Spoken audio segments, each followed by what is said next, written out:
Thank you, Mary. I'm very honored to be invited. I'm also a proud New England Province Jesuit. I did my training at our novitiate in Jamaica Plain and also studied at the former Weston Jesuit School of Theology, so I feel right at home. And this is our former novitiate, so I know a lot of guys that went through the program here. So I came in prepared to talk about either one or two things.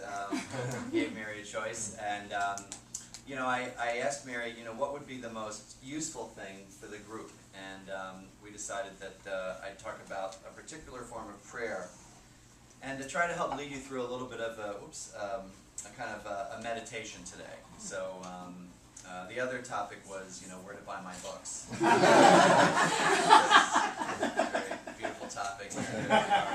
It is true that when I wrote the book, The Jesuit Guide to Almost Everything, I was really thinking of this group. You know, committed lay people, people who maybe knew a little bit about Jesuit spirituality, a lot about Jesuit spirituality, but not Jesuits, right? Not Jesuits. For a professional, educated, articulate group of people that wanted to know more about the riches of the Ignatian tradition. So there's a little plug for my book. St. Ignatius Loyola, as you know, was a very practical guy. He was a very practical mystic. By the way, I'll talk for about a half an hour, and we'll do a little guided meditation, and then we'll have some time for Q&A. And you know, he wanted to help people notice where God was in their lives, where God was already active. And one of the ways that he did this was through, this, as you know, the spiritual exercises. Everybody in this, raise your hands if you've heard of the spiritual exercises. Okay, good. You all know about the tradition of the spiritual exercises and the spirituality of finding God in all things and becoming a contemplative in action, or even a contemplative leader in action. But I wanted to talk about the examination of conscience today. And as Mary was saying, I'm teaching. First time I'm teaching. I'm the only Jesuit you'll meet that's never taught. I did my regency, which is the time after philosophy and before theology, working with the Jesuit Refugee Corps. The Jesuit, I'm getting like the name myself. The Jesuit Refugee Service in East Africa, and then I worked for a year at America Magazine, and I've been working at America Magazine since 1999, since my ordination. So I've never taught, ever. So they invited me to teach at BC, the Summer Institute. And I was meeting with a guy named Tom Groom, who was a professor at BC, and he has this great Irish brogue, and he said, well, we're very excited about tonight in your first class, and it's a week, 5 days, 3 hours a night, right? Introduction to Ignatian spirituality. And I said, you know, Tom, I said, this is the first time I've ever taught anywhere. He goes, oh, you might have told us that before we went. I said, you invited me. And one of the things we talked about last night, which I think is always helpful for people, is the examination of conscience. Raise your hands if you've heard of the examination of conscience or the examen. Raise your hands if you, actually close your eyes. Close your eyes when you do this. I don't want people to see each other. Raise your hands because people feel embarrassed. Raise your hands if you do the examination of conscience regularly. That means every night. Okay, raise your hands if you think you do it well every night. Okay, you can open your eyes. One person said that. Okay, one person said that four said they do it every night, one said they do it well every night. Okay? Why is that? That is because Catholics think, well, why aren't people doing it? It's probably because you're busy, right? Everyone wants to find God in their daily lives. So for those of you that didn't raise your hands, you're busy, right? I understand that. And it's great that you can make time for today. Why don't people think they pray well? No one thinks they pray well. That's the dirty little secret of spiritual life. Everyone thinks someone else or everyone else closes their eyes at night and has this sort of mystical contemplation, and has visions, and is filled with delights and spiritual fruits, and mine is really boring. Well, I'm here to tell you that everyone struggles with prayer, right? Everyone struggles with finding time for prayer. Everyone struggles with prayer. So I'm going to talk to you about the examination as a useful tool for helping you find God in your daily life. Okay, now, what is the examination of conscience? It's essentially a review of the day. All right? Ignatius wanted us, it was the one thing that Ignatius said to the Jesuits, it's a prayer that you should never miss in addition to the Mass. The one prayer he said you never miss during the day. He doesn't say it's Ignatian contemplation, you know, where you put yourself in the scene. He doesn't say it's Lectio Divina, where you read the scripture passages quietly. He doesn't say it's centering prayer. He said a Jesuit should never miss the examination of conscience. That's how strongly it was for him, and that's how much it figured into his spirituality. So, it's a review of the day. Why do we need to do it? Well, because we tend to overlook things. It's human nature to forget things, right? Something that happened yesterday, you will forget, right? He begins it with, I'll talk about, he also wants us to be aware. Not simply aware of where God was, but aware of where God is. And frequently, it's easier to see God in retrospect, right? A sort of more extreme version of this is if you've gone through a very difficult time in your life, and then years later you can say, you know what, now I can see where God was, you know? It's like that story of God appearing to Moses. God says, you can't see my face, but you will see me pass, right? It's sometimes easier to see where God has passed. It's easier to look back and identify where God was. So it's about noticing, and you're doing it day by day. It's also about patterns, noticing where God is active in patterns in your life, you know, maybe in relationships or in your work.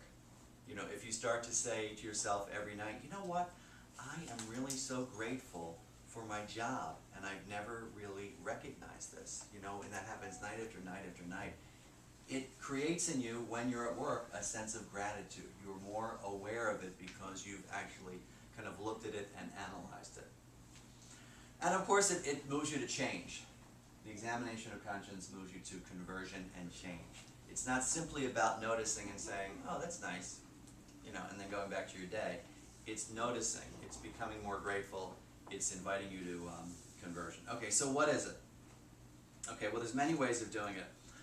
My way, which is the best way, and the only way, is 5 steps. It's very simple. Now, for those of you that didn't raise your hands, and, you know, we're all busy. All of us in this room are busy. This is 10 minutes. It's 10 minutes. It's usually at the end of the day. Sometimes people find that they're tired, you know, so they have a hard time. So sometimes they'll do it early in the day, you know, right when they get up about the day before. Or you can do it at lunch. You can do it from sort of like noon to noon. But that's all you need, 10 minutes. So the first step is this. You place yourself in the presence of God. Okay? Now, why do you do that? Because frequently when we're praying, we think of it as kind of like a monologue, right? And if you're going to review the day, you know, it becomes just a list of things. I did this, then I did this, then I did this, then I did this. That was nice. I'm grateful. That's nice. The end. Okay, time for bed. You know, it's just on your own. It's very kind of solipsistic. And so, placing yourself in the presence of God and asking God to be with you is a reminder that there is another actor in this prayer, and it is God. Right? You are not praying alone. Right? God is helping you with your prayer. I think a lot of us feel like this when we pray. You know, it's not about producing things, right? Which is very antithetical to our Western culture, isn't it? It's not about doing things or getting things done or producing or having effects, something like that. It's about being in relationship with God. Okay. So we place ourselves in the presence of God. Then we begin with gratitude. Okay. Ignatius asks us to start with gratitude. Why do we do that? Because if I said to you, I would like you to think about your day yesterday, you would probably go to the problems. Oh my gosh, I had the worst day. You know, at work, you know, my boss, you go right to the problems. Why do we do that? Because we're hardwired to do that.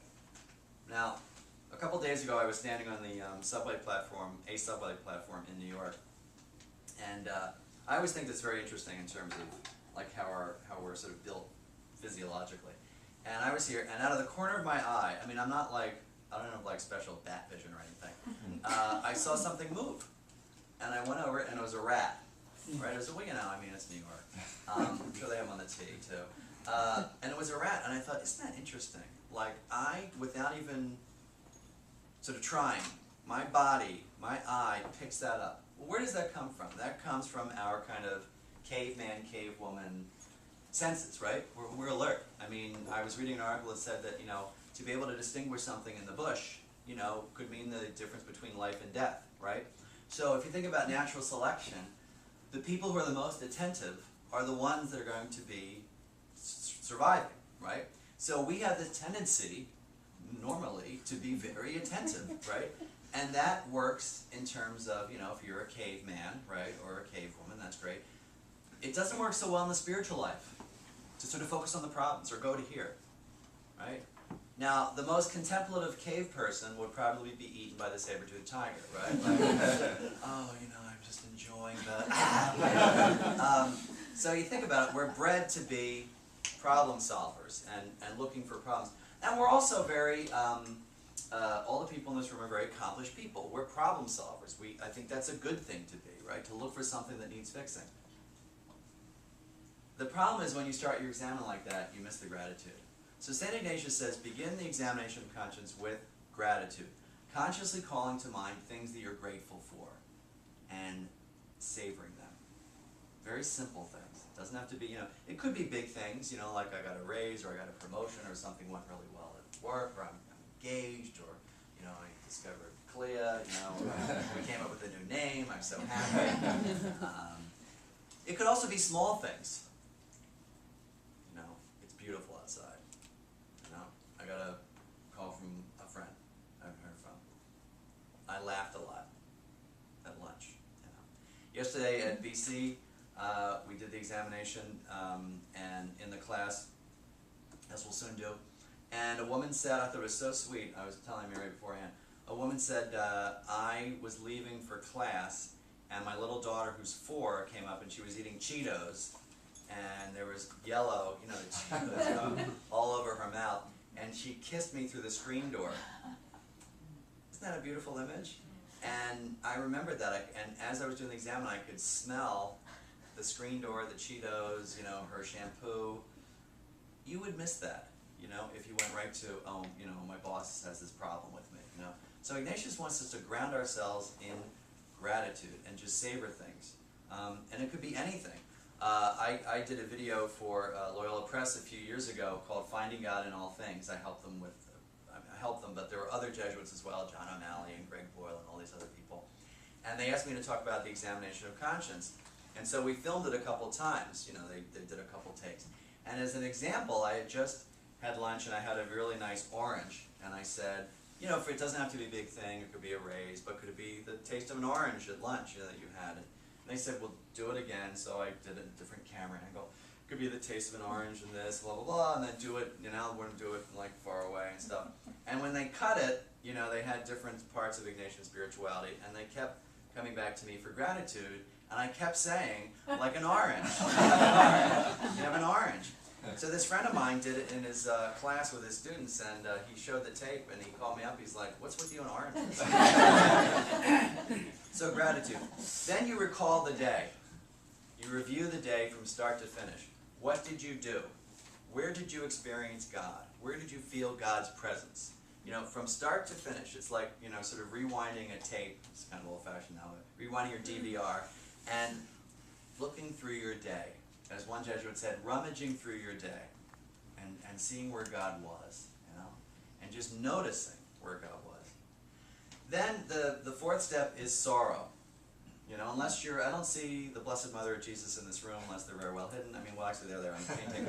But you probably are a sinful person, right? And there's probably something that you regret.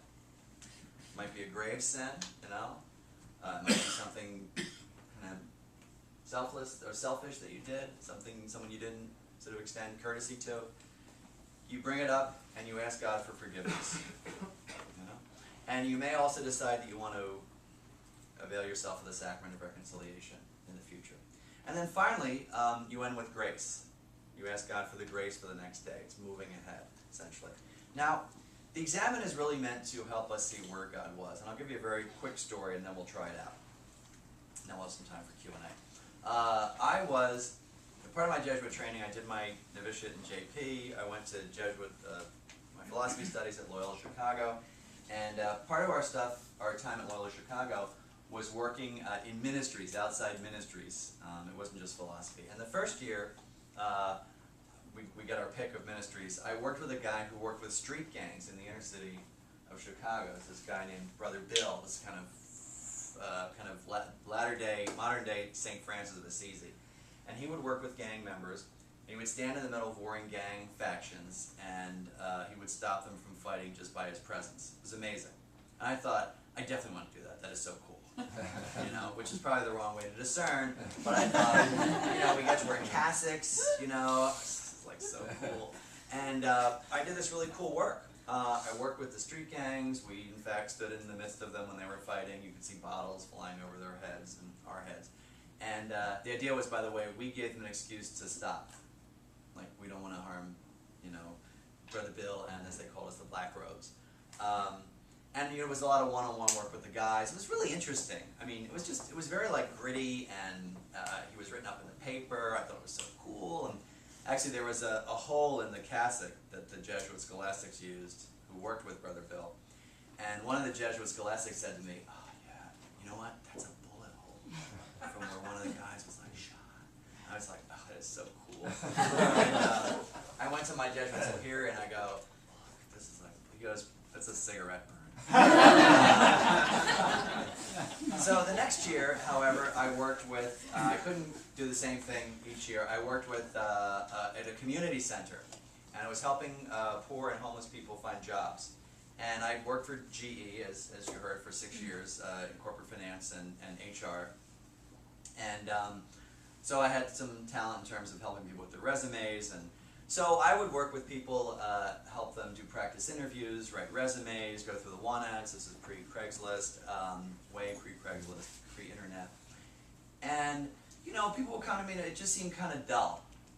It's kind of boring. And there was one woman who came, I'll call her Wanda. She was out of work, she was homeless. She came every week to see me. And we would go over her resume, and we would, you know, do practice interviews, and she didn't have a home, so we couldn't put an address on it. And so this is where I was at the time. It was very frustrating for me. I just thought, this is, you know, oh my gosh, this is just like banging my head against the wall. And, you know, I wanted to help her, but the job seemed boring. So one day I was with my spiritual director, and you know, he said, "What's going on in your spiritual life?" I said, "Well, I had this prayer experience and community and my studies and blah blah blah and this blah blah blah." And at the end he says, "You know, I notice you're not really talking about your ministry very much. You used to always talk about your gang ministry with Brother Bill." And I said, "Well, that's because it's boring."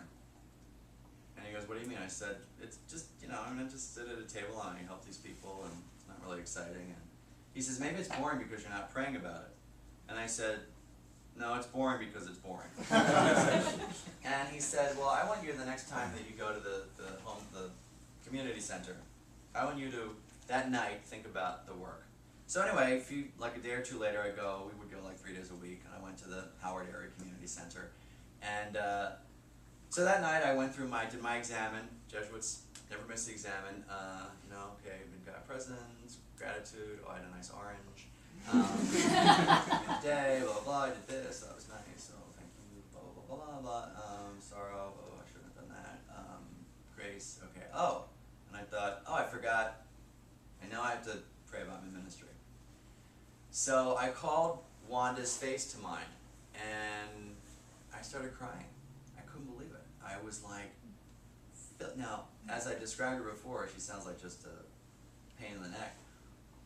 But this is this woman who is coming to me, homeless and poor and desperate and longing, you know, and failing in a sense to get. And I started to cry, and I couldn't believe it. I mean, I you know, sort of uncovered this well of kind of pity for her. So the next day, I said to my director, "I have to see you." Like emergency spiritual direction, you know? And I remember he was like, "Well, how about 2:30? I was like, "How about 1? You know, how about right after lunch?" Because, you know, you want to skip lunch. So he saw me, he goes, you know, like a good director, you know, what's going on? And I said, "I had the strangest experience last night." And I described it, and he says, "What? Why does that surprise you?" I said, "Well, I don't know, it just seems so like, what is that?" And he goes, "You're feeling God's compassion for Wanda. How else is God going to work through you? I mean, that's what ministry is, you know." And the point is, the next time I saw Wanda, it was like being with someone holy, which of course she was, you know, and I was very aware of who she was, how God was with us. It was really beautiful. It really changed the way I look at the examen and ministry. You know, it was a real shift for me. The point is this, not that I'm any great mystic or anything, but it was the examination of conscience that did that. Because left to my own devices, I would have just, we all do this, so skated over the surface of stuff and not really gone deeper. So what I'd like to do is, since you're all done eating, I'd like to do the examination with you. This is the contemplative leaders in action, at least for now. And so let's be contemplative a little bit. So it's not going to take too long, don't worry. It's very simple. And if you've done it, maybe this will be a different way of doing it. And if you haven't done it, maybe it'll be a good thing to try out. So